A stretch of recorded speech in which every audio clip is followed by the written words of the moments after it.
Welcome back to the Parrot Podcast. I'm your host, Sandra. I hope you're having a awesome day. And this is my cutest co-host ever, Mia. And today we're going to be chatting with Julie and Arlo. Arlo is a black-caped parrot, and Julie is his bird mommy. And she also has a background in working with animals. So we're going to chat with her and get to know her perspective on interspecies relationships, because she also has cats and a bird at home. And she's also seen a lot in her field of work in regards to interspecies relationships. So we're going to get chatting about that. We're going to talk a little bit about health. And she also loves to share lots of really awesome bird hacks that you probably wouldn't think of. So very unique bird hacks. We're going to get chatting on all kinds of fun stuff. Julie, welcome to the Parrot Podcast. Well, thank you. I'm very happy to be here. I'm Julie. Let's start off with letting everybody know a little bit about you and your background with birds and your career, because I know that you work with animals too. Sure. Yeah. I worked in animal care for almost 9 years. I have worked at aquarium stores. I've worked at big pet chains and then little mom and pop pet stores. I've worked at an animal shelter. I have a lot of experience working with avian vets in particular because birds are my favorite. And how long have you been working or have experience with birds? With birds, almost 9 years. So it's on par with what my professional career with That's just awesome. working with animals in general. Awesome. Okay. And for everybody who's listening, tell us about your bird. What species, gender, his name, his age, and how he came into your life. Little Arlo, yeah. He's a black-capped conure, and he's 2 years and 2 months or so, so a new adult. And at the time I found him, I was working at a Petco, and I was in charge of socializing all of the parrots that came in. And he came in looking like he was chewed up and spat back out. He didn't have any tail feathers. He was entirely black. He was very small, and he was probably the ugliest conure I've ever seen. Oh my Bless him. He was gosh. amazing. Yeah. I think he got very stressed in transportation. And just his feathers got ruined that way, but nobody really had an interest in him. He was in a setup with three other beautiful, a turquoise conure and another black capped and a green cheek, and people would ooh and ah over all the other ones, but Arlo was, the ugly duckling. However, he was the only bird that was so sweet. He would step on my finger, and then that became my shoulder, and then that became my head, and he was just the sweetest little snuggly guy. And I immediately fell in love with him and needed to take him home. So that's how he came into my life. Okay. And that was at a Petco, right? That was at a Petco I worked at. It was actually a very good pet store. Some of them, it depends it depends who the staff is. Some of them don't care about animals. Some of them prioritize animals and go above and beyond and break rules to make sure the animals are well cared for. That was a very good store. So I'm very fortunate to work there. Yeah. So I wasn't actually planning on starting off the podcast with this question, but I didn't know that you worked at Petco and you've worked at different pet stores. Now, you've probably seen all of the videos and all the information that's out there about PetSmart and Petco and all these pet chain stores and how they treat animals and all the animals that are in enclosures in there. So, as someone who has the inside scoop, are there some things that you can share with us on that? For sure. Yeah, I have lots of horror stories. I've seen the video go around where someone found all the betta fish in the dumpster that were still alive. Yeah, I saw that. That makes no sense because we would never throw away live animals. That was very strange to me, and that's definitely an anomaly that never happens. I don't know what that situation was. It was really sad, but I've never seen something like that happen. To talk about the difference between a Petco and a PetSmart, I worked at both. I think Petco is the better corporation, both in how it treats the staff and with the benefits and a recognition program, versus PetSmart. I think PetSmart is bound by a lot of rules that are a detriment to the animals. They say the slogan is pets first or something like that. But there were a lot of situations where, like, I was in animal care, so I'd care for all the animals and change their habitats. And sometimes there would be things like, hey, our fish tanks are, kind of cold and they're like at 78 degrees and they should really be like at 81 or 82 to prevent ick, which was a policy that went on at Petco and the aquarium store I worked at. And so, but then PetSmart would be like, oh, well, it's not our policy to have it that high. Like, we just need to keep it cooler. And then all the fish would get really sick. The protocols for treating those sick fish was not efficient, and it was not in the best interest of the fish that were in the store. Versus like Petco, which had a really good system for like treating sick animals. And I had a lot more success with animals getting better at Petco than I did at PetSmart. Interesting. And what about the behind the scenes with the birds?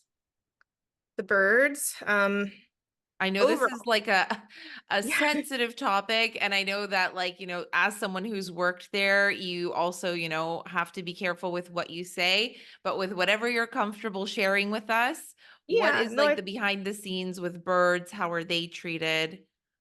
I think it's important for people to know, pet chain stores as a whole, they're not going to be amazing. They order all the animals from large breeders. The breeders, depending on where the store is located, most of them are really bad. They have terrible conditions. The birds are all kept very close together in very small cages. They're fed, just a general seed diet. And the problem with that is because the quarters are so close and the birds are so stressed, pretty much every bird that comes in is going to be very ill. And it's up to the staff to catch if the birds are sick and then take those steps to get them treatment. The problem with a lot of pet stores is it's really rare to find one where the staff is all educated on the animal. Arlo, please. um, Hi, but Arlo. yeah, So nice to meet you. yeah, he's eating You're some snacks. gorgeous. Thank you. Yes, he's my baby. He's really transformed since his early days. Yeah, I saw his transformation video, and we'll talk a little bit about that. But yeah, okay. So in regards to this, it's tough because every time I walk into like a PetSmart, I haven't been in a Petco because I think that most of them are in the States, and I've been to the Mhm. PetSmarts in Canada. And every time I've walked in there, my heart kind of breaks, especially when I go to where the live animals are. And I've seen that people are now like doing protests outside of these pet stores to like not sell animals of any kind, birds, along with other Absolutely. ones. And so, as someone who has a little bit of experience and behind the scenes, and a little bit more than we do, having experience in both of the chains, what would be your advice to us and to the listeners of like what we can do to hopefully one day like stop the suffering of these birds? Yeah, I would say just find rescues and adopt birds from there as much as you can. I know it's tempting to like see the poor birds in the pet stores who are like in these tiny cages and not getting good attention. But if you buy birds from there, you buy products from the pet stores, you support the pet stores, and then the breeders just like make money and they send more animals. Yeah, So so we have to basically stop the demand in the pet stores so that if there's no demand, they're like, well, we're not going to buy more birds. And the breeders are like, well, we're not going to keep breeding for these pet stores if they're not buying, hopefully. yeah. Yeah, it's gonna be a long battle. I would love to see a day where birds are not allowed to be sold in pet stores along with other animals Yeah. because a lot of the customers who buy them, it's a lot of impulse buys and only like seriously only 5% of people who try to buy animals are doing research on the animals. So Yeah. yeah, there's a lot of situations where like people will try to come and buy the birds. And if the staff member doesn't know anything about the birds, they're not going to give that customer the important information like, hey, are you ready for this 30-year commitment? Are you ready to make fresh veggie chop like every week? Get rid of your nonstick pans, like make sure your house is bird proofed. A lot of that information doesn't get relayed, and then the birds suffer when they go home. Yeah, I think that that's maybe part of the other thing that these pet stores need to look at is like when they're hiring somebody, ensuring that one, they care about the animals, and two, they're educated. So at least that they could share this information. Because I've been into like these PetSmarts I will ask questions to see what they say, and they'll recommend the small cages and just feeding seeds and things like that. So not everybody that walks into a Petco or PetSmart comes across an awesome Julie that's going to tell them all of these things and break it down for you, like what it's really like, to have a bird. And like you said, a lot of people impulse buy, or they're like, oh, this would be a great gift, or like it seems like a easy thing. I'll just get a cage. They can be in the cage all day, and they treat it sometimes like a decoration in their home. And then they get annoyed once they start screaming or puberty hits, and then they Yeah. look for a new home. So yeah, that's why we talk on the podcast a lot about how important research is and just like everybody's experiences, so that we can spread this knowledge and everybody can have like a better understanding of what it's like to have a pet bird at home. Yeah, absolutely. It's just so tough. People sometimes will say like, "Oh, well, I feel so bad. Like my bird like is not living like a full life, or like I have to go to work all day." And the thing is, like, so many pet owners out there, or people who try to buy pets, are not giving their pets a good life. I have seen it all. I've seen the cages people try and put their animals into. I've seen the diets, the lifestyles. It Customers will makes me tell you, crazy because I know I see this stuff too, or like I and see pictures and videos and I'm like, wow. yeah, yeah, people need to understand, if you're giving your bird attention, even if you go to work all day, like, you're doing better than 90% of people out there, because it gets really ugly, out in the grand scheme of things. Yeah. So I was actually talking with David, the parrot teacher, on this topic of like having one bird versus having a flock, because he has a flock of 8. And on a recent episode, we were chatting about this. And I actually saw that you posted in your story that you always get like, especially as your following grows on social media, you always get those people who comment like, you're torturing your bird, or you should get your yeah, bird another bird. You should be yeah, with your bird 24/7, or your bird should be flying free outside. So yeah, this is a great segue into that. And let's debunk some of these things that people comment and say, and just like, talk about these comments. So I want to start off with the one where it's like your bird should be flying outside, free outside. yeah. Well, domestic birds, we can't just let them out outside because they're Yeah, we not can going to tell those survive people, or get eaten yeah, by a they don't know predator. anything about birds if they say that. Yeah, Um, exactly. Arlo would last maybe like half an hour outside where I live, like at a canyon. It's basically like a forest. Yeah. Like, birds are not domesticated birds are not meant to be outside flying free. They will easily become prey to like hawks, other birds, crows, and like Steller's jays are known to attack smaller birds. Like, he would be toast immediately there. And if he makes Yeah. it past, he doesn't know how to forage for food. He doesn't know, like, here he gets like a He needs nice a cushy foraging bowl of, tray. Yeah. yeah, he needs He a needs his foraging kale tray. He needs crisps, yeah. his little water fountain. Yeah, like, he would not know how to, like, hunt for food on his own, or find berries, or, like, know what's edible. Then there's temperature fluctuations. He's used to, like, a nice controlled environment with his little air purifier, and, like, a stable temperature throughout the day and night.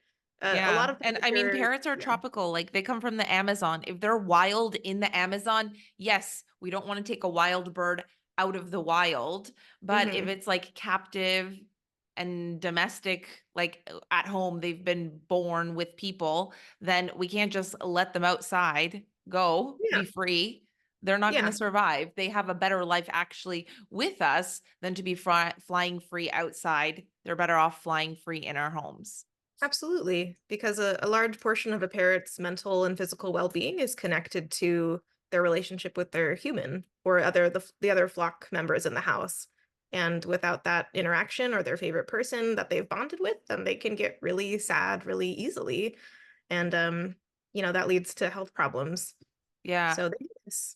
Yeah. Now let's debunk the one where people say you should get your bird another bird, or the solution to problem X, Y, and Z is getting another bird. And you and I both have one bird. And Mhm. like you mentioned earlier, there are so many birds that are not living a good life, or, sometimes people have one bird or more birds, or there's one bird or a flock of birds in a pet store or sitting in a breeder's cage, and they're not living a good life. Like Arlo and Mia, I think they're living a pretty good life. I would Yeah, love to be cushy like lives. Mia if I was a bird. Yeah, and it really depends. I think the question goes either way. Birds are flock animals. Parrots are as well. So if you have more than one bird in your house, that's awesome. That's great. But there are certain situations where sometimes one bird is okay. And I've Yeah, double checked with all of the avian vets I have worked with on this just to be sure. But like in my situation, I have Arlo and I give him all the attention I have when I'm not at work. He's constantly yeah, with me, he's constantly entertained, he has plenty of space, he has plenty of puzzles, and we do one-on-one training, and he's very bonded to me.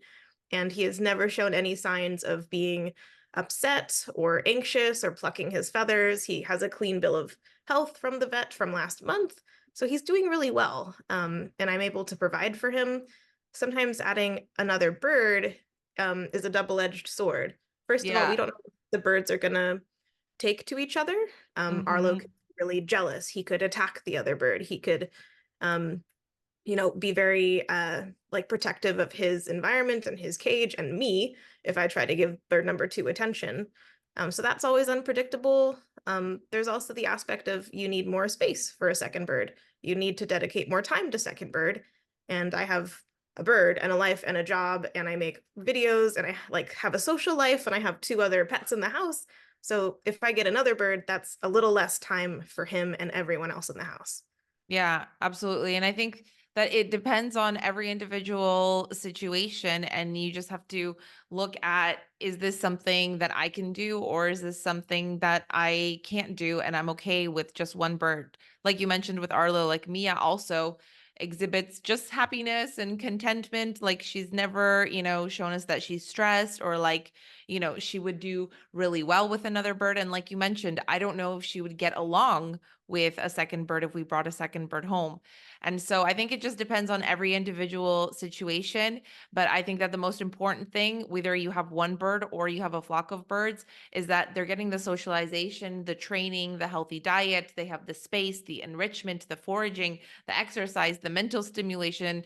And you, as the parent, are doing all the research. I think that as long as you're providing the best that you can for your bird, and we're constantly improving, then I think that it is totally fine to have just one bird.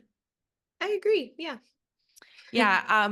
You also mentioned that Arlo went to the vet last month, and actually Mhm. Mia also went to the vet last month, and she had her checkup. And I was watching your video on Arlo's vet visit, and it was very thorough. And I Oh, thank wanted you. to ask you about the blood work because we've never done blood work. And when we were there, we were like, she was getting her physical, her nails trimmed, and all that stuff. We were getting the poop inspected and everything. And then my vet had, or our avian vet suggested to do blood work. And I was like, ooh, I'm nervous, but okay, let's do it. And she didn't have a thin enough needle because it's the Yeah, vein in their it's neck. the scary vein. Yeah. And so she's like, okay, I'll order thin needles or thinner needles, and we'll do it the next time. But because Mia was so calm and she like loves our vet is just handles her so amazingly. Oh, So that's shout out great. to our vet. She wasn't gonna like put her to sleep. So what was your experience with Arlo? Did they put Arlo to sleep to do the blood work? Or was he No, and my vet said that they don't usually do that. okay? Arlo's pretty chill at the vet. And like they're trained, especially avian vets, they have to go to school for like an extra like 4 to 8 years to be an avian vet. So they know what they're doing. But Yeah. it's usually like the vet and then the vet assistant will like burrito the bird in a towel, hold him very specifically so that he can't move. And it is always a little scary to see the needle go in because birds only have so much blood in their tiny little bodies. But again, Yeah. the vets know exactly like how much to take and what they're doing. But he's usually pretty chill about it. And blood work is important because it will show them all the parameters of like the vitamin levels and if there are certain like his triglycerides, like if he's having too much fat in his diet. It's really a helpful insight to his health as a whole, specifically what he's eating and if that needs to be adjusted. Yeah. So when they put the needle in, like, did he like flinch or make a sound? Like, do you know if it hurt him or like was it all groovy like a drive-in movie? It's probably not comfy for him. He did flinch a little bit. Mhm. But again, like they just held him still and he rode through it. They do get very sleepy when the blood goes out of them because that's, it's a lot of volume for them. Yeah. But they started with the blood test specifically so he would be sleepier and calmer and more malleable for the rest of the exam. Okay. Okay, gotcha. Awesome. That's good to know. So, Mia, get ready because next time you're going to do blood work, I'm probably going to be like a stress ball of a bird mom, but my avian vet already said like, I'm going to tell you to go in the other room. Yeah, And I'm I'm like, sure no, she'll I do want to great. watch. Can I take a video? I need it for content. Yeah, I'm sure she'll do great. Um, I actually, since we're talking about avian vet visits and health, I also really loved the video that you did on black feathers because I know when you first got Arlo and you had mentioned this earlier, he didn't have his tail feathers and all his feathers were black. And for those who don't know, a black caped conure, it has these beautiful green feathers and their neck is just like these beautiful white and black like pattern Yeah, they have feathers. a big beard. Yeah, and they're so cute. And so I actually noticed that Mia had a little bit of black when we had gone to the vet, like the very tips. And I was like, oh my gosh, what is this? And this is why we got on the topic of like, let's do blood work. But then I also was watching your video and you mentioned the reasons why this could be. So tell us why sometimes parrots have black feathers. Right. Well, it's usually due to one of the following. The first is sometimes the bird's not getting enough sunlight, which I think when I've had him in the beginning, I was living in a different house that had a very like dark bedroom that he lived in. And then when I moved into my next apartment, he was next to a huge window. He suddenly started getting much more light, and the black feather started to dissipate. Sometimes it's also due to a poor diet or nutritional deficiencies, especially vitamin A. So a lot of times you'll see like Harrison's Bird Food, which is a great brand. They will use examples of birds that had black molted like feathers, and then they started on this great diet of the pellets, and then the feathers started to go away because the bird was healthier as a whole. But with Arlo and with Mia and Conures in general, feathers will turn black if they are like handled too much or the bird rubs against something. In this case, like they love to sit in our hands like little ice cream cones. Yeah, and that's what Mia loves. And I noticed that Arlo loves that too, just to be held like an Yes. ice cream, a burrito. Just hold me. Yeah. The feathers themselves like don't actually have a pigment. It's the way they grow. It reflects light. And so if the feathers get scruffed up or marred enough, then they'll lose that reflective ability and we'll see the true color, which is just the black. But with our parrots, and it's good if they like being handled, that's awesome. They're snuggling with us, and it's okay. Yeah, and you had mentioned that like the oils from our hands, they like oversaturate their feathers, and that's why they can like start to get black. Well, I started to handle her a little bit less. Like instead of holding her like a burrito, I'll let her just like go in my hair instead. And Hmm. she has a really good diet. She gets sunlight. And since our vet visit, all of her feathers are back to normal and they Oh, look that's great. awesome. So yeah, just a little tidbit for anybody who's wondering why their bird's feathers might be black. I Yeah. also wanted to ask you, since we mentioned diet and how important diet is, I know that from when you had Arlo to now, like you significantly improved his diet and he has such a healthy diet and lots of veggies and fruits and all these different things. And I Hmm. noticed you make him these kale crisps, which I love. And I was like, oh my gosh, I need to make these because it's the best way to get Mia to eat some kale. So share with us how you make those kale crisps and then I'll ask Yeah. you something else about diet after. Sure, yeah. His kale crunchies, they are something I invented because I wanted him to eat more like greens in his diet. And this is Brilliant. like the gateway drug to eating Yeah, greens. because it's like a cracker. It's crunchy. There's lots of fun Yeah. stuff in there. Yeah, they can kind of forage with it. I just get kale and I like blend it into a paste. And sometimes I add an egg. Sometimes I'll add chickpea flour. There's usually I'll pick a baby food and make sure the baby food is like just like 3 ingredients. I use one that's like beet and apples and pears, or like carrot and sweet potato and spinach just for the moisture. And then Okay. I usually add something fun for him to forage through. Like this time I added some gray millet, sometimes some hemp seeds, sometimes some shredded coconut or oatmeal. I saw you also And put he quinoa or like other types of seeds, quinoa for protein. flaxseed. Yeah. After I started giving him kale crunchies, then he like started eating real kale. So it like gave him the appetite for it, I which is love great. it. What a great way to get those greens in because I find that like birds, like if they are picky eaters, they'll eat veggies, but like the colorful ones or like the sweeter ones like carrots or like green Yeah. peas or like red bell peppers because they're like the sweetest ones. But a lot of people struggle to get their Yeah. birds to eat like the greens, the kale, the spinach, and all that stuff. So that is a really great way Yeah. to get your bird to get those greens in. And I also saw that you were making rice and mixing in kale and making some food for Arlo. And somebody took your beet powder. So I want to know who Yes. took your beet powder. I But want to you, know too. I but hope they're you, happy with it. yeah, I know. I saw you said that in your story. But so you get these powders and you incorporate them into the chop when you're making it for Arlo so he gets even more of that nutrition and those veggies without him actually eating the veggie. Yeah. He has like a couple like things that he eats throughout the week. He'll have a veggie chop, which is just those fresh raw veggies. But when he gets tired of that, and I want him to eat more, I want him to be like a beefcake. I'll give him grains like cooked brown rice, black rice, red rice. And then I'll go and I'll add like organic beet powder, which is just like freeze-dried beet powder. So it's the entire vegetable with all of the nutrients. Mix it Yeah. in for him, or like a broccoli powder or spinach powder. So that way he just gets an extra dose of nutrition in his day. Yeah, I love that. That's a really clever idea and another really great way to incorporate more of those veggies, especially if there's specific ones that your bird isn't eating. Just get the freeze-dried version in a powder and then you mix it in with something they like and they're going to get it in their system. I love it. Yeah, it's great in a pinch too, like when I don't have time to grocery shop, or if the chop in the fridge goes bad, I'll just be like, oh, here's my backup vegetable.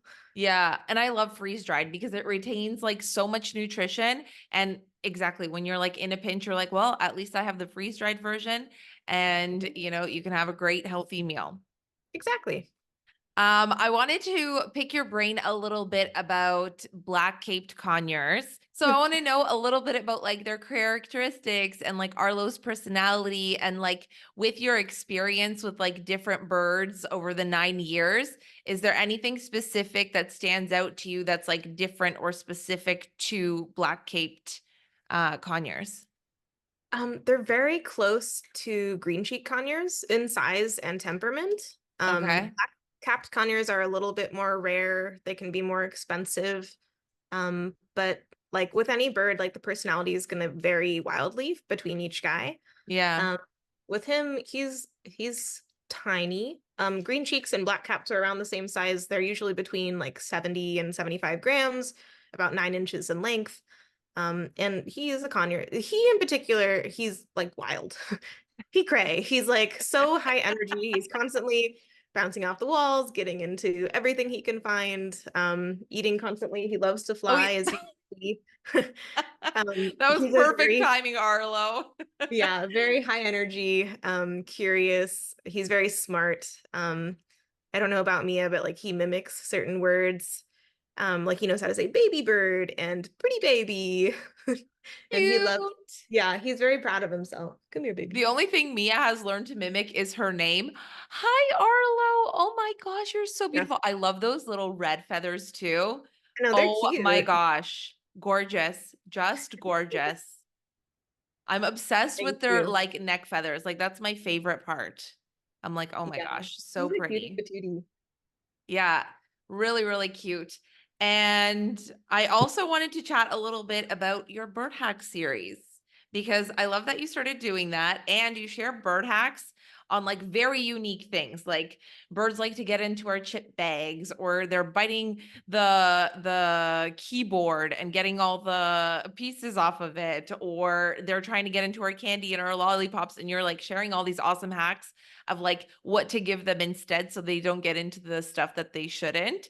And let's start off with you sharing with us your favorite hack, your favorite bird hack that you've discovered to date. I think it might just be the first one, which is instead of like letting him get into like the human chips and snacks, I just give him a bag of dried peppers, which like he loves. He thinks he's getting into something that he's not supposed to, which makes it like thrilling for him. And the peppers are like they're so cheap. You go to the grocery store, it's like $2.50 for a whole bag, and they're really nutritious for him if he decides to eat any of the seeds or the trimmings, and it'll keep him busy for a while. It's really fun because he gets to like go into the bag and pick out his pepper and chew it or eat it or push it over the edge of the couch. So Cute. yeah, it's great to have on hand when I'm trying to get work done. Yeah, absolutely. Actually, I get those for Mia too. Like I get these like dehydrated chili peppers and she Yeah, those are the loves them. ones. Those are So awesome. yeah, that's a really great hack. And we know that birds get into like everything. They get into stuff all the time and they can be naughty because or mischievous because they're like toddlers. They're curious and they put everything in their mouths. But I think that the important thing is like finding these hacks and getting ahead of that stuff. So like if there's something that you know that your bird's going to want to get into or they're going to want when you're having something, then try and get ahead of it and like give them something of their own. Yeah, my tactic with anything is I'll notice that he's getting into something he's not supposed to, and then I just kind of think like, what can I replace it with that is bird safe? What is like the naughtiest thing that Arlo has done that you were like, I need to find a replacement for this so that this doesn't happen anymore?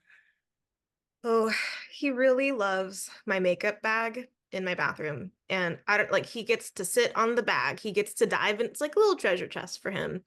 And there was a really scary day where he decided to get my like eyeliner pen, and he just immediately like so quickly just popped the little cap off and started he nibbled on the tip. I like freaked out, but I grabbed him, immediately ran him under the sink and like kind of went like this to his beak. He did get some ink on his beak, but it ran off. And since that day, I keep it super locked and sealed up. And I'm actually working on making him a bird safe makeup bag full of bird safe makeup. I'm just gonna find little I'm gonna like save the eyeliner pens when they're done and take off the tip and like rinse them out and clean them so he can still like pop the cap off and play with it and think he's being mischievous, but it's not gonna hurt him. It's just gonna be more like a bird safe toy. Yeah. Oh, interesting. Has he Yeah. ever chewed like wires? He likes chewing like charging cables, but luckily I found just like a stainless steel chew-proof cords are all over Amazon. I've replaced everything with those, and he can try and chew on them, but he can't get anywhere. And it's the stainless steel is bird safe. He's not gonna ingest any toxic metals, and it's really it saved me a lot of money on trying to buy new cords all the time. Yeah. Actually, since we're on this topic, I want to talk a little bit about makeup and like safe and unsafe metals.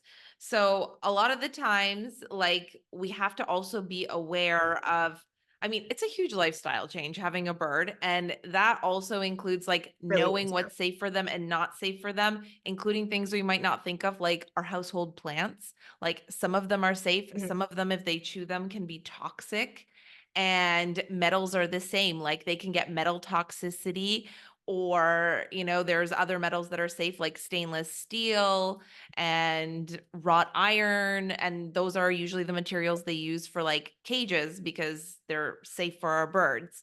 So Mhm. share with us a little bit about, maybe a little bit more on like metals and like what types of metals we should look out for and what household items that we might not think of might Yeah. have metals that are toxic to our birds.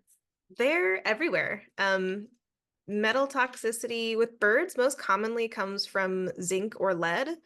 Zinc and lead is present in a lot of like makeup products, especially if they're from overseas or if they're cheaper.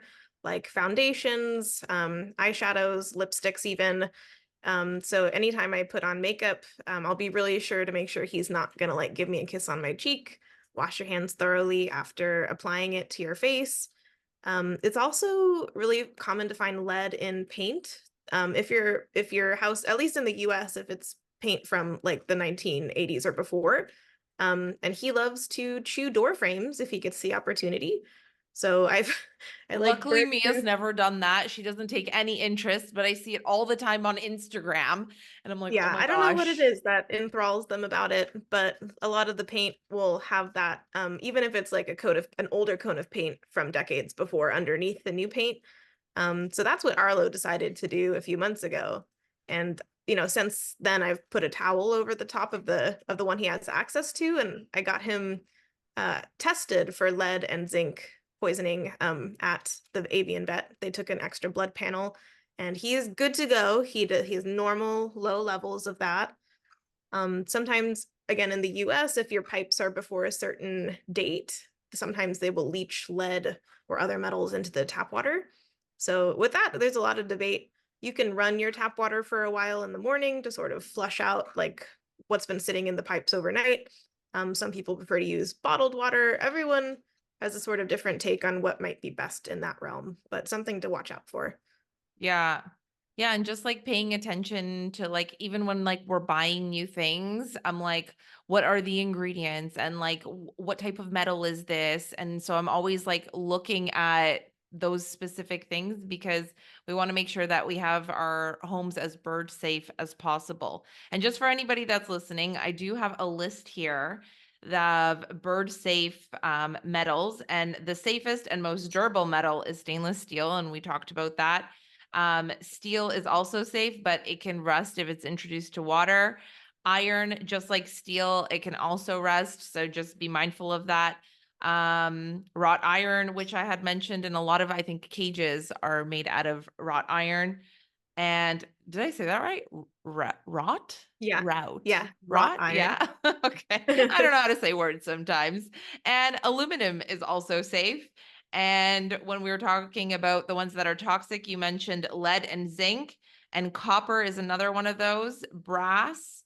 And you also want to be careful of galvanized metals. I don't know how to Mhm. say words. Julie, help No, me. no, you did great. That's how it is. Yeah. um, so yeah, that is that on metals. And let's go back to makeup because I actually had somebody reach out and ask me about makeup. And this is from Nurja. I hope I'm also saying her name right. And she asked us to talk a little bit about makeup and skincare and birds. She said, I personally always make sure I have no skincare or makeup before taking Benji, and Benji is her bird. Mhm. So I like that you touched on makeup and mentioned that, yeah, sometimes there can be these heavy metals in our makeup and we might not realize that. And we're putting that on our faces. So we need to be mindful of that, especially if we want to handle our birds close to our faces or they lick our faces. I personally also like when I'm putting on like a powder, like I make sure that Mia's not in the washroom with me because I don't want Yeah, that to go in same. the air and then she's breathing it in. Or like if I have lip gloss or lip balm or lipstick on, I'm mindful to not kiss her because I do love to smooch her. She's so cute. Yeah, I don't blame you. What are your tips with makeup, or like are there some brands that you know that are like heavy metal free? It's tricky. I used to use a brand by The Body Shop, which actually went bankrupt, rest in peace. But they were known for having like really clean makeup, with like very simple ingredients. It's difficult to know exactly what's in them.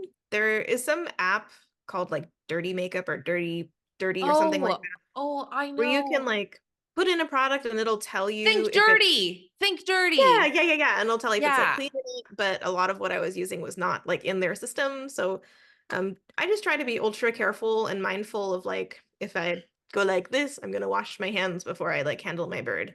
And Yeah. again, like, no kisses when you have lipstick on. Just being really careful to keep them away from anything that might be contaminated. Yeah. And even like with skincare, like when I'm like spraying my rose water or, massaging my face with my moisturizer, like after, I always make sure that I just wash my hands and she's not like licking my face or anything like that. Or I just like won't, I'll let her do her own thing. She doesn't need to be near my face after I've done my skincare routine in the morning or in the evening or Yeah. after I've done my makeup. Like I'll let her hang out in the washroom with me while I'm putting on like my mascara.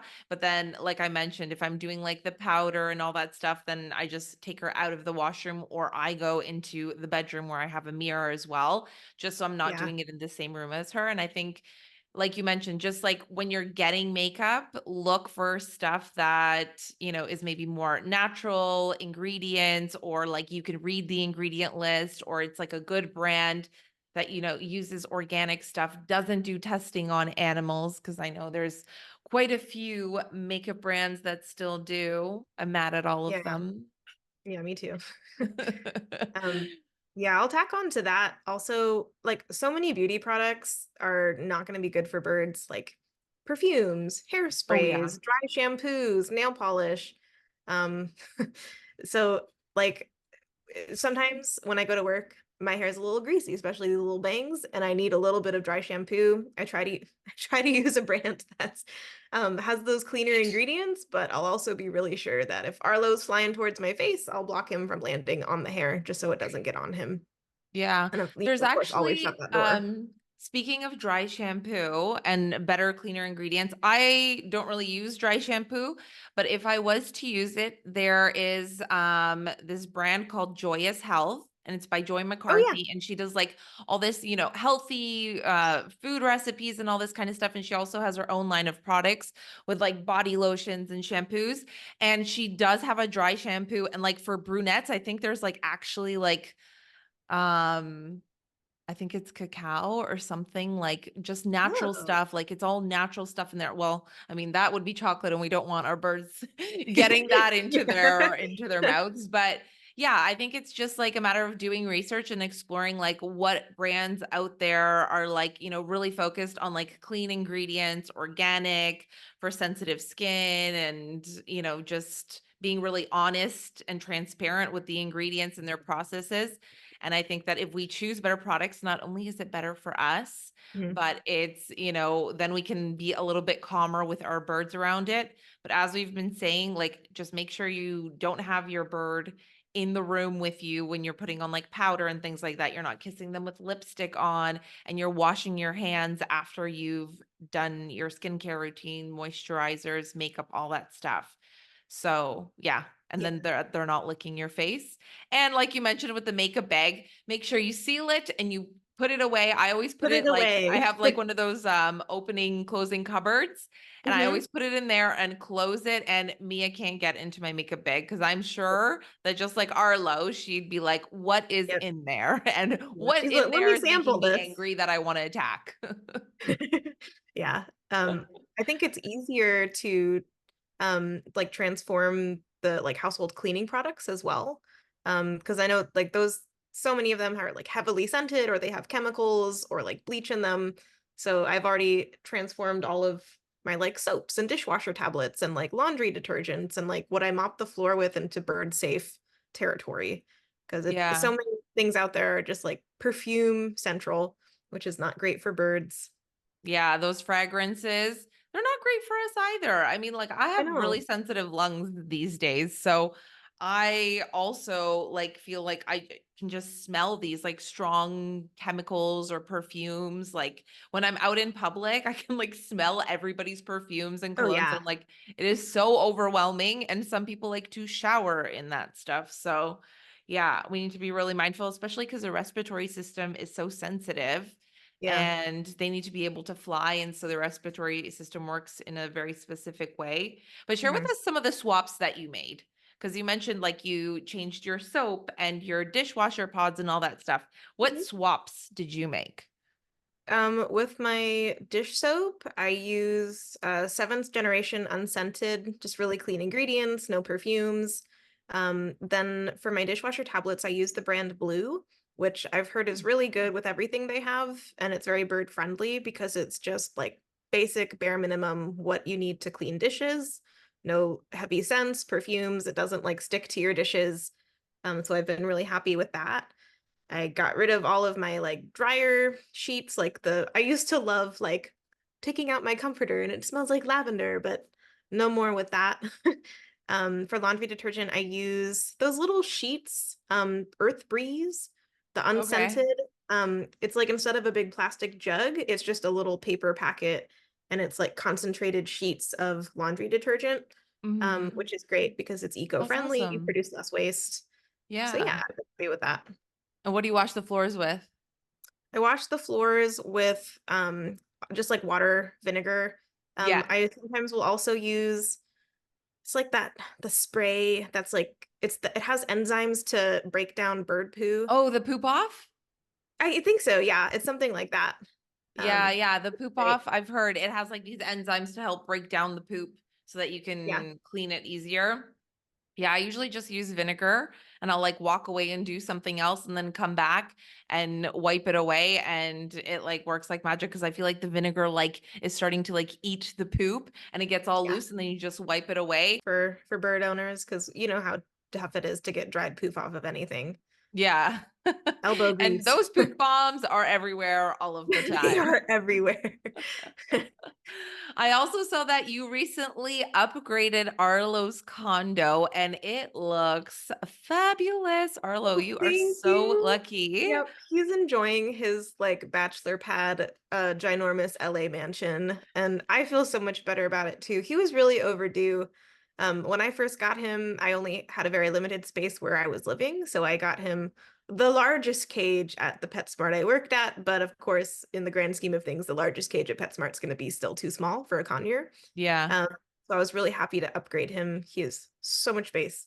He loves his cage. He goes in it when I'm like home and the door is open. And I'm like, don't you want to be like out here doing stuff? And he's like, no, I'll be in my cage, eating all my toys and playing in my fountain. Yeah. So I love it because Mia does that too. And I think that that's so important that they like their cage and it's a space that they yeah. want to be in and they have fun in and they enjoy being in there. Can you share with us when you are looking for a new cage or whether you just got a bird and it's the first cage you're looking for, what are like the things that you look out for, like your must-haves, and you need to check off these boxes in order to purchase this cage? Yeah. The first thing, and maybe the most important, is to make sure the bar spacing is correct for your bird type. Conures are, they want to get into everything. If the bar spacing is wider than 5/8 of an inch, they can squish their head through the bars and potentially get stuck, or strangle themselves that way, Yeah. which I've seen happen, and it's really unfortunate, but it's also really avoidable. Oh I my usually aim gosh. for like 1/2 inch bar spacing just to be safe. And the brand of the cage I got has that on basically all of their ginormous cages, which is great. You also want to make sure that the material is going to be bird safe. If it has a powder coating, make sure it's safe for birds to chew on. Wrought iron is a really strong, durable material that's going to be better than some of the like cheaper painted metals you might find at pet stores because conures and other parrots have a pretty decent bite force. And there is definitely that possibility they're going to try and chew on the bars of the cage and you're going to want a material that they won't be able to bite through or injure themselves on. And then, the cage sizing is good too. Always research the minimum cage requirements for your type of bird. So he checks the box there with his for sure. Um, and the other thing is probably going to be just really sturdy locks are important because parrots are very smart. And I have Yeah. seen parrots, especially larger parrots, figure out how to open the locks from the inside of the cage and get out and, start Yeah. chewing furniture. So make And sure the when locks you're are, not home and you're at work, and yeah, especially if you don't have yeah. a So bird not cam at home, not then an you don't know ideal what's going situation. on and what they're getting into. Yeah. Oh my But gosh. Arlo I would love only be it. so excited to escape his cage when I'm gone and start chewing on all the things he's not allowed to chew on.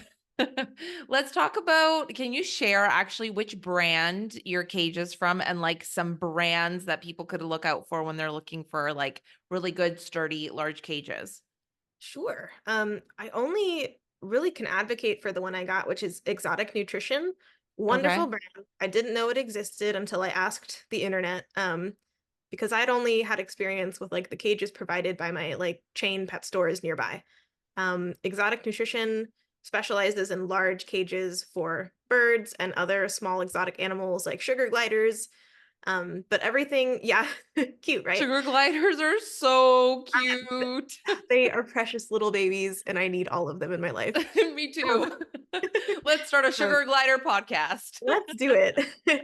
But yeah, their cages are ginormous, but they're ginormous while having that small bar spacing that will be safe for the smaller birds like conures and like parakeets, whatever you want, really. Yeah. And they also have really fun toys on their site that are all bird safe.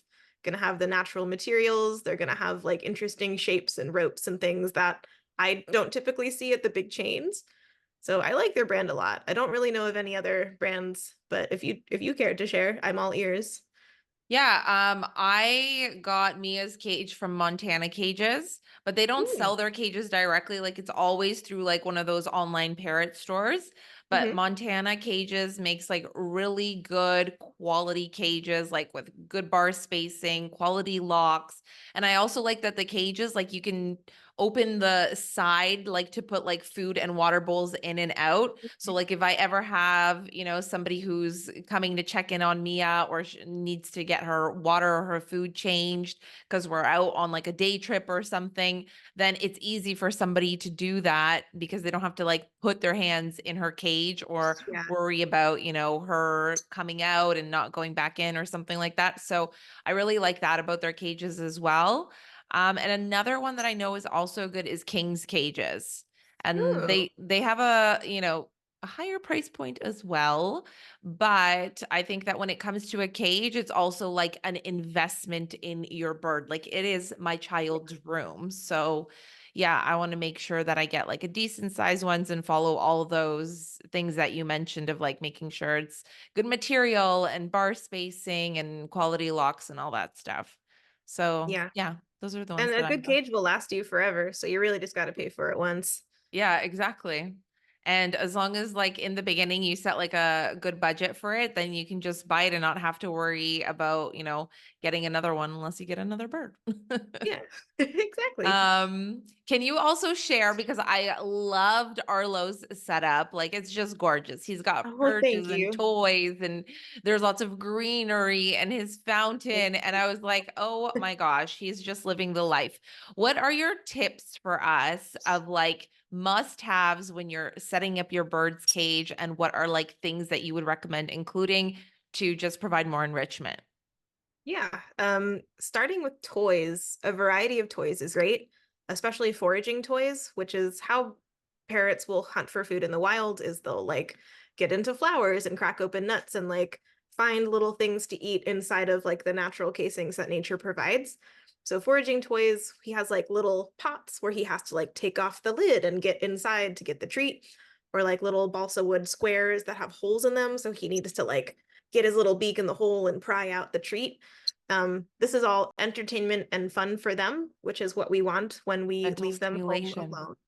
Stimulation, yes. Yeah. And balsa wood toys are also great. They are short-lived, but balsa wood is a really soft wood that crumbles very easily. And Arlo loves it because it goes crunch crunch and he feels very powerful, I think, being able to like shred a balsa wood cube in like a minute or two. So I always make sure that's in his cage because I know that he will eat the whole thing and be very pleased with it. Mia does the same thing, but with Sola, like wood Oh, and Soul is Sola sticks. amazing. She loves Sola sticks. She destroys like multiple Sola sticks a day. And Oh, same I thing. believe She's it. like, I'm an almighty dinosaur. And she's like Yeah, yeah. destroying it to bits. But it's great Beyond mental destroy. stimulation. And it's like a soft, natural wood that's safe for our birds. Yeah. I do also like to include greenery. Some people, you can like do the stainless steel skewers with like the veggies and fruits on it to hang in the Yeah. cage. Or you can clip like the greens on the side for them to eat. Since I have like a huge bottom to work with of the cage, I like to put just like fresh herbs, like fresh, like big leaves of dinosaur kale, just in little like glass cups of water. And he will love to like nibble on them all day long. Rosemary, cilantro, mint, anything like that that he can just snack on. And do you like weave those in like the toys, the cage bars, or you just keep it in a glass of water for the whole day? Recently, I've been keeping it in the water for the whole day because See, keeps it like sometimes more like it keeps plump. it fresh for longer, Yeah. yeah. And sometimes because like if I pin it on the side of the cage or weave it into a toy, sometimes if it wilts throughout the day, then it might like get stuck and then it's like one more thing for me to clean. Versus Yeah. the blue, you can just like swap them out each day to be Yeah. fresh. That's awesome. I love that idea. And I wanted to add to that, like Mia has like ropes in her cage and like we have perches, but I always make sure she has a variety of perches. So they're like different textures, different sizes. So it's also like good exercise for her feet. Yeah. And yeah, just like toys and the little fountain that you've gotten there just gives it like such a little oasis. Yeah. Plus, he also has an amazing view. What? Yeah. I saw your house tour and you're like looking out onto the lake in the front and in the back you have a I forest. Yeah, I got really lucky with where I live now. It's like I said on the edge of a canyon, so it's just like trees forever, which is great. It's I'm plenty very of shade. jelly. I'm very jelly. Yeah. But it's wonderful and he really likes looking outside and watching like other birds fly by. We have all sorts of Cute. wildlife, deer, little family of quails and rabbits who are on the bottom, insects. My cat Harper also loves to sit on the patio. She's there right now and just like watch everything move around her.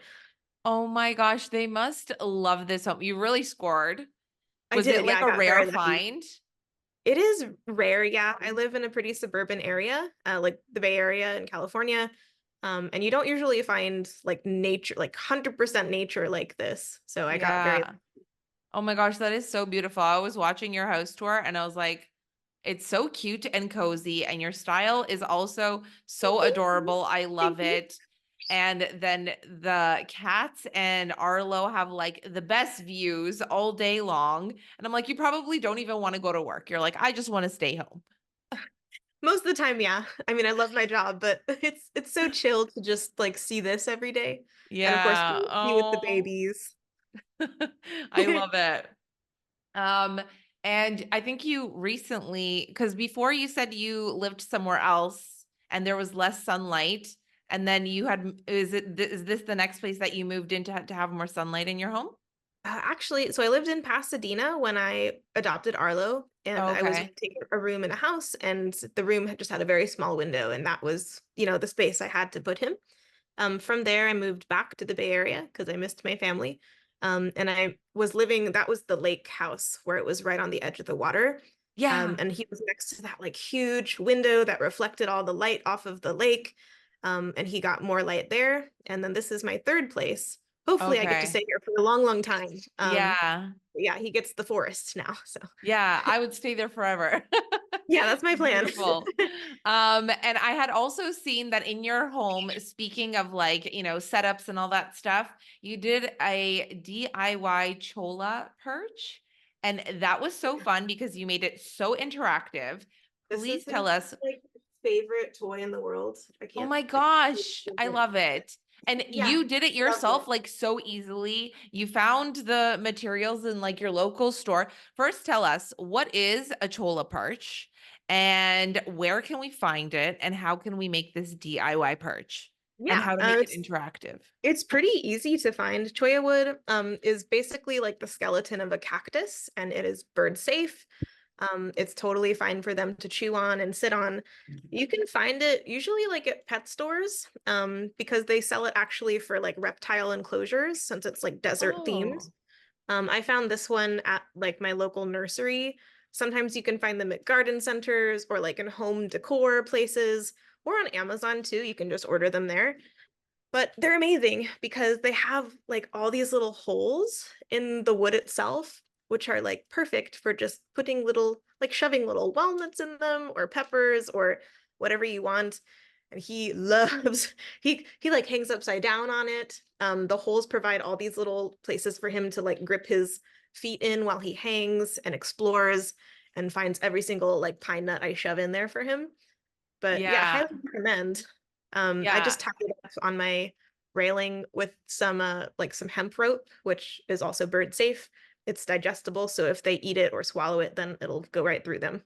Yeah. I think also looking out for like ropes that are safe, like jute rope, Hmm. sisal, the hemp rope. Like those are Yeah, all safe palm. ropes for our birds because we don't want to use cotton ever. And I've Yeah, seen like way too many pictures of like birds that had to have like surgically removed like a clump of yeah. Like cotton cotton that fiber. had built up because it won't digest like in their crop. Yeah, they get So crop impactions pretty easily. Anything, especially if they're hormonal and they're trying to tear soft things up to make nests with. It's really easy for them to swallow like fibers from a pillow or a towel or anything like that that will get stuck.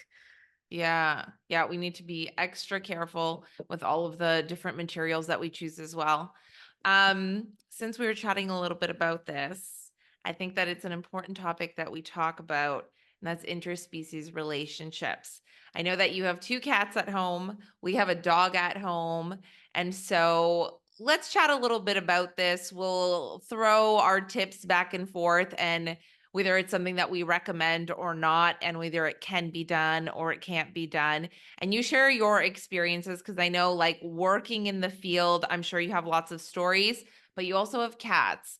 And I'm Hmm. curious what that's like with cats because, like, with Lambo, like our dog, he's just on the ground all the time and he's such a little angel. Like, he never does anything. Like, Yeah. his nickname is literally Angel. Like, everyone just calls him an angel because he's Oh, so how sweet. sweet, but he's not going to jump up like on the table where Mia's like bird stand might be. But I saw like in a few of your videos that like, and I know cats can jump like high and get into everything. So like Yeah. if I had a cat, I'm sure the cat could get up here, but Yeah, there's no knocking way over that all of your Lambo's coming beautiful up here. decorations. Yeah. Yeah, for So sure. tell me what that is like with a cat. And I know that cats, I feel like, are more like hunters, especially For with sure, yeah. birds, than dogs are. Yeah. My decision to mix Arlo with a couple of cats was definitely very risky. I understood what I was getting into. I was working at the my animal shelter at the time, and I had seen like hundreds and hundreds of cats come through. But Harper was just I took a shining to her. I like really connected with her. She was very sweet.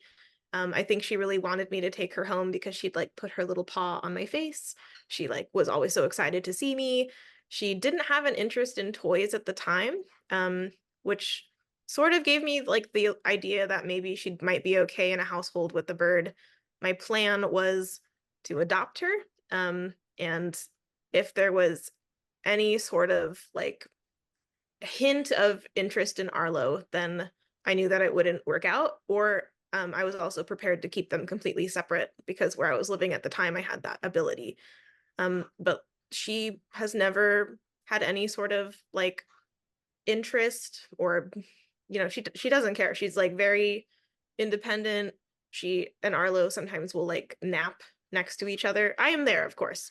And that's the Yeah, key with that's any important sort for of, anybody listening. Always supervise the interactions. You always need to supervise. And yeah. not And even with, every like cat and dog is going to be this chilled and like calm and, okay yeah, around birds. It's it's definitely actually always a very, risk. very rare Yeah, it's to rare, find it's unique, animals. and it can be very dangerous. Yeah, and even like with us being there supervising, there is still the risk that Yeah. one day the hunter animal might take an interest and accidents happen. It's something that you just really have to look out for and be hyper vigilant with. Working in all of the different places I've worked, I would seriously say like 90 to 95% of the time, mixing animals like that results in the death of a bird or an injury with the other animal. Which is why, as a general rule, I really don't recommend it for first timers who are thinking of doing it. Because it's a lot of work and you have to really know what you're doing. And there's more than likely the chance that the animals are just not going to be compatible. A lot of times what happens with what I've encountered is there will be a person who owns a bird and they love their bird, and then they decide to move in with their partner who has a dog or like a husky, or especially a breed that has a very high prey drive. And then what happens is they move into the apartment together with these two animals, and the bird ends up living 24/7 in the cage because they can't risk like mixing it with the dog, which is really sad and Yeah. unfortunate. I've also had a lot of customers tell me, like, they'll come in. It's amazing. It's really amazing, Sandra. They'll come in, they'll be like, oh, well, my bird just died, so I'm looking to get a new one. And so of course there's like red flags, right? So I'm like, oh, what happened? And they'll say like, oh, well, I have these dogs at home or I have this cat and I decided to let the bird out of the cage one day and then my animal just like ate it and like attacked it or killed it. And so And they're like showing no emotion to this. not They're like, really oh, I'm like just here for another one, a for a replacement. replacement bird, which, you know, no, no, Yeah, we don't I allow will that. not sell you another bird. Yeah, no, thank you. But it happens a lot. Like I've had this scenario happen over a dozen times in my career. Um, so yeah, the fact that we have animals that are peaceful with each other is exceptional, and people should not expect that to happen right Yeah. away. Yeah. I mean, I've seen like images that are pretty gruesome on social media of like birds that have been attacked by a dog or a cat. And all it takes is the swipe of the paw Mhm. or like their jaw to clench down, and that's it. Like the bird's either, at this point dead, or they lose an eye, or their beak is completely broken off, or they Yeah. lose like, a toe or worse. So there's a lot of, things and accidents that can happen. And I also like, I don't recommend it. Like it makes me nervous for sure. But I also think that, I mean, me and you do it, so we can't tell people not to do it, and we're not saying that, but I think that it's just really important to know your animals and also understand that they might not get along and it might not be the same cat bird relationship like Arlo and Harper, or the same bird dog relationship like Mia and Lambo. So just because you see our interspecies relationships happening doesn't mean that like any dog or any cat is going to get along with any bird. Yeah, and it's really important to look at the animals you have and like decide if the risk is going to be worth it or like in your favor. When I adopted Arlo, I had Bunny, who's my other cat. She is a rickety 16-year-old cat with arthritis. She sleeps most of the day. She has no prey drive whatsoever, and she basically just like sleeps on my bed She's all an day. old lady. She's an old lady, and I knew that she was not going to pose any risk to him. Harper was more of a risk because just of her age, she's much younger. She's only 2 years old. So I knew that her energy and prey drive would be higher. But I saw like right from the beginning that she has a healthy amount of respect for Arlo. I can tell that she recognizes him as a member of the household. She will not like give any sort of inclination at all that she's interested in him. And if I ever suspected that she was looking at him a certain way or tried to, run towards him or try to bat him, they would not be living together. But I just Yeah. haven't seen that at all. Yeah. And have you ever heard like stories or anything with cats when a bird is like in their cage, in their enclosure, and it's locked and you think it's safe that like maybe cats can like also move the lock and open the cage, or do they try to get their paw in through the cage bars, Mm, especially if the cage bars are bigger and we're not looking at the appropriate bar spacing? Like that can also be very stressful for the bird. And we that's a also really have to good think point. about like how stress can lead to like plucking and like freaking out, or like, they might like have a heart attack. Yeah, absolutely. And there's a lot of videos online where it's like, oh, look how cute. My dog is playing with my bird on the carpet. And it's like, no, like your bird is Oh my stressed. gosh. Yeah, like birds are prey animals. They have that in their nature to be naturally like afraid of whatever might pose a threat as a predator.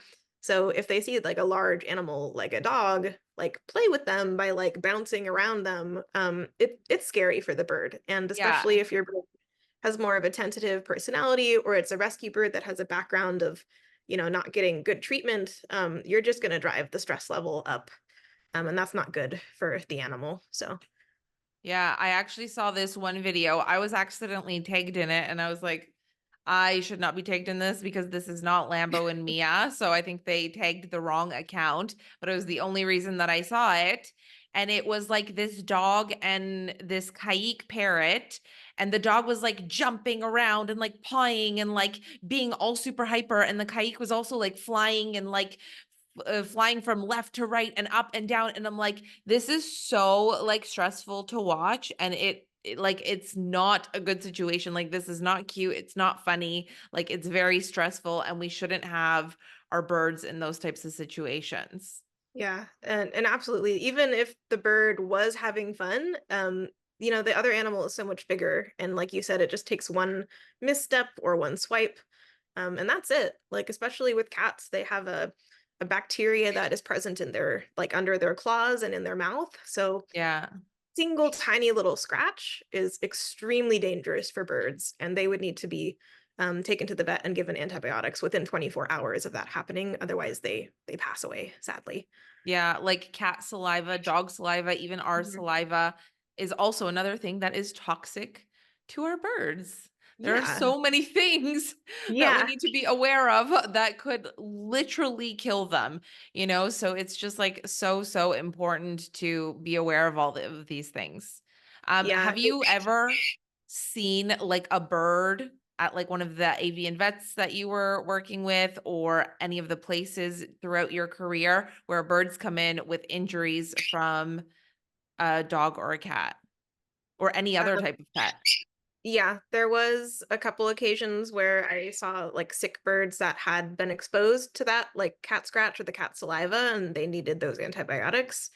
There was another really sad instance where a bird was missing almost its entire beak because of an accident that happened with the household pet. But like honestly, in most cases, the birds, like when they came in, were just not alive anymore. Oh my And gosh, yeah, this breaks my heart. yeah, and yeah, it's what I really try to drive home with people is even though I have my cats and my bird together, it's really why I don't recommend it. Or if you do decide to do it, you have to really do your research. You have to be prepared for that life of hypervigilance. Be prepared to keep them totally separate from each other if need be. And like, read up on cat behavior or body language, bird body language, so you can really tell what your animal is thinking and if they're comfortable. And have you seen or like heard about other types of animals or pets being kept at home, like with birds, where situations have occurred? Like, I don't know, maybe a snake, perhaps. Like when I see people that keep snakes and birds, I'm like, ah. Yeah, actually, there's been a couple of people. One person I encountered had like rabbits, like they were a wonderful pet parent. They had an entire room dedicated to the rabbits. And then the bird in that case was just kept entirely separate. Because rabbits can be very reactive too. Like if a bird were to land on them, like they got sharp teeth, they have fast reflexes. Yeah, So and that was a very um like peaceful situation where the animals were just they never saw each other and they lived yeah, happily. yeah. Some people, have aquariums, which arguably might be like the safest Yeah, pet to aquariums I have with think it. are okay. Yeah. Yeah, assuming that like your lid is totally completely on there and your bird can't get in there and drown. Yeah, absolutely. And usually, as long as you do have like an aquarium with a lid, then I do think that like a lot of the times when I've heard people have aquariums, the birds are like really interested and they're like looking and watching like, the Yeah, fish all the or fishies go whatever's in by. there, living its life. So they get really keen on it too. Awesome. Well, we're going to wrap things up really soon, but before we wrap things up, let everybody know where they can find you on social media. Sure. You can find me at Arlo Burb on Instagram. That's my only little thing I got going on, but you can see Arlo shine in his day-to-day activities. I post educational content just about parrot care, conure care, hacks, bird tips, and diet tips. So Yeah, I check love us it. out. I love the hacks that you share and like the fun things to do with your birds and like all Oh, these thank different you. tips. Lots of really great content. Let's get into the funny questions. So I Sure. wanted to ask if Arlo could have a job, what do you think his occupation would be? Ooh, um, I would say he'd probably be really happy where I work now, which is at a candy shop, because he loves crinkly, shiny wrappers. He loves like crunching them. There was an incident once where he found a little baggie of peanut brittle and just like went to town on it.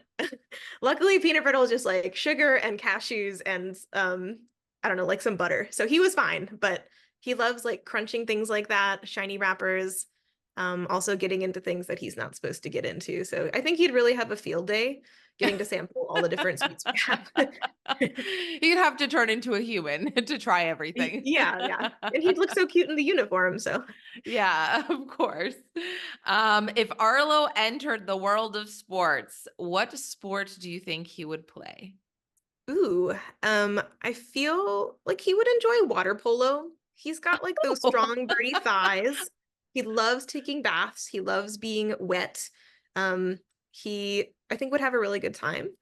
He also Yeah. has a penchant for balls. I have a couple little plastic balls that make a like little dingle dingle sounds, and he loves playing with them, holding them in his feet. Yeah, he'd be good at water polo. Cute. I love it. And if Arlo starred in a superhero movie, what would his superhero name be? And what powers would he have? Hmm, Superpower. I'm gonna say his superpower would be like supersonic flight. He's really good at flying. And I saw he just like zips and zooms and yeah, it's like a flash and he's gone. yeah, basically. And I think his super name would be like the Arlinator because he thinks he's really like tough and powerful. Arlonator. The Arlin, yeah, he has a good time chewing up all his balsa wood. I think he thinks he's like a really strong yoked bird. So we'll just let him live his dream. I love it. Well, he is definitely a lot stronger than when you first got him. Oh yeah, he's come a long way. He's a Yeah. very healthy boy. And if Arlo planned a vacation for the two of you, where do you think he would decide to go? And what activity would he plan for you two? Ooh, I think he would enjoy, I think he'd probably book us somewhere warm, like the Bahamas. Ooh, He loves, Arlo, I like yeah, it. he loves sitting in the sun, sunbathing, and the activity he would have planned for us is probably like zip lining Oh, because he would want me to get over my fear of heights, and then he could like fly next to me as I'm zipping over the forest. So, cute. I yeah, didn't even think of that. I yeah, just Arlo, when are immediately we jumped going? to fear of heights as well. And I'm like, nope. I would do it for him. I would do anything for him. I know, me too. I was actually saying that to Mia earlier because it was her birthday, and I'm like, you're such a good 3-year-old girl. Mommy would do anything for you. Yeah, I think, like pet owners will generally be like, oh, who's my little like princess muffin puppy cake? But bird owners, I think especially are like, I love you so much. You're the best bird in the world. You're the most beautiful. At least I Yeah. do. Just Yeah. I'm compliments all day always like long. telling my pets the most positive affirmations all day long. Yeah, They're filled with love. They yeah. think that they're amazing, they're Mhm. healthy, and they are because we tell them all of the time. Yeah, And I parrots also probably like have do like, like a baby voice all the time, and I'm always like me singing to her. too. Baby, Yeah, me too. you're so Baby, you're the best in the world. Yeah, I'm parrots have like, to have if like the highest anybody heard self-esteem. me talking to my bird throughout the day, they'd be like, cuckoo. But Yeah, that's ditto. us. That's bird people. That's why we get each other. Yeah. All right, one more. If Arlo became a musician, what would be the title of his number one hit single? And what would the Whoa. song be about?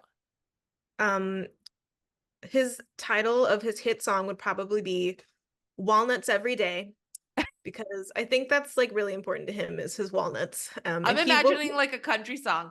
Walnuts, walnuts walnuts every every day. day. Yeah.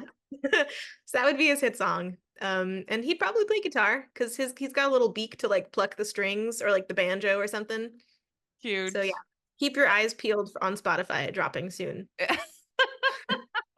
I love that. All right, so then I have to ask one more.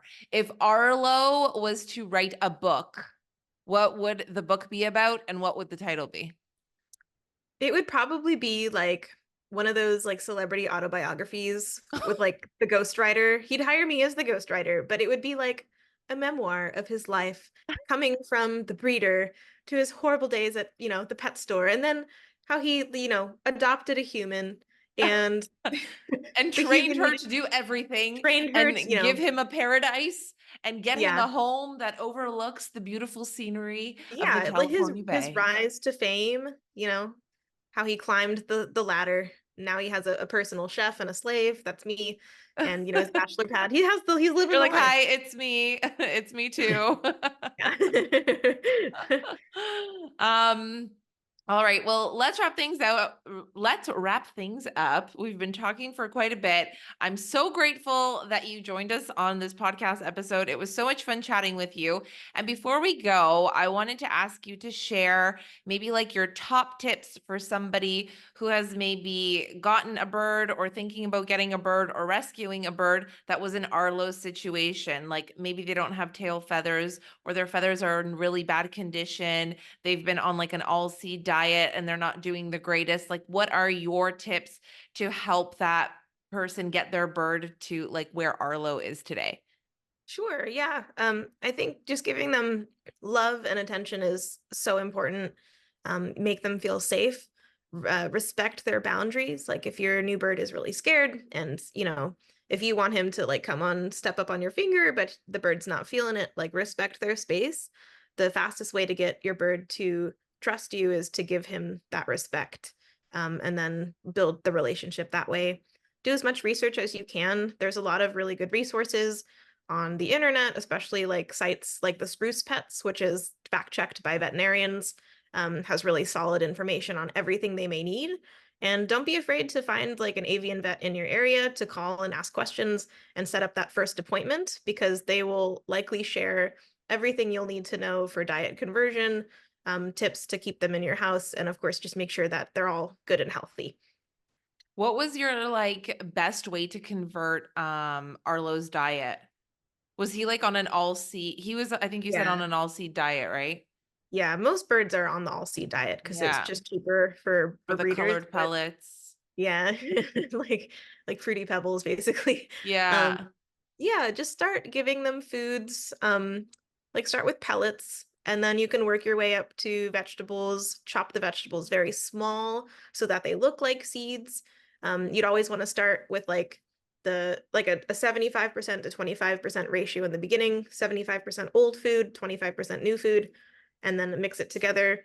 Once you see that they're starting to try the new food, like the pellets or the vegetables, you can increase it to 50-50 until eventually, over time, you'll just have entirely new food and they'll be off those seeds. Yeah, that's awesome. And that's also really important, not only for their health, but also so that like we can use those seeds and like nuts or like fruits as like high value things for like foraging or training or rewards, positive reinforcement and things like that. Yeah, Awesome. absolutely.